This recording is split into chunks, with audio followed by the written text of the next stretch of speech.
Mecca മുശ്രിക്കീങ്ങളുടെ ഉപദ്രവം സഹിക്കാൻ പറ്റാത്ത കാരണം റസൂലും കൂട്ടരും മദീനയിലേക്ക് യാത്ര ചെയ്യാണ്. ആ യാത്ര മുതലാണ് നമ്മൾ ഹിജ്റ കണക്കാക്കുന്നത്. ഇന്ന് 1447 വർഷം പിന്നിട്ടിരിക്കുകയാണ്. അപ്പോൾ ഇസ്ലാമിൻ്റെ പുതിയൊരു വർഷം നമ്മളിലേക്ക് കടന്നു വന്നിരിക്കുകയാണ്. സത്യം പറഞ്ഞാൽ ഇസ്ലാമിലെ ഓരോ മാസത്തിനും അതിൻ്റെതായ പവിത്രതകളുണ്ട്. നമ്മൾ ഈ കാണുന്ന ഭൂമിയും ആകാശവും വെള്ളവും മാത്രമല്ല സ്വർഗവും നരകവും അർഷും കുർഷും ഒക്കെ പടക്കപ്പെട്ടത് ഈ മുഹറം മാസത്തിലാണെന്ന് പറയാറുണ്ട്. മുഹറം മാസത്തിലെ 10 നോമ്പിനെ കുറിച്ച് റസൂലിനോട് ഒരാൾ ചോദിക്കുന്നുണ്ട്.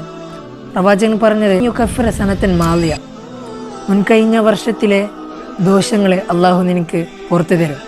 മാത്രമല്ല റമദാൻ മാസം കഴിഞ്ഞാൽ പിന്നെ ഏറ്റവും കൂടുതൽ നോമ്പ് നോക്കാൻ ഉത്തമമായ മാസം മുഹറം മാസമാണ്. ഇസ്ലാമിൻ്റെ പുതിയൊരു വർഷം നമ്മുടെ പുതിയൊരു ജീവിതത്തിൻ്റെ തുടക്കമാവട്ടെ.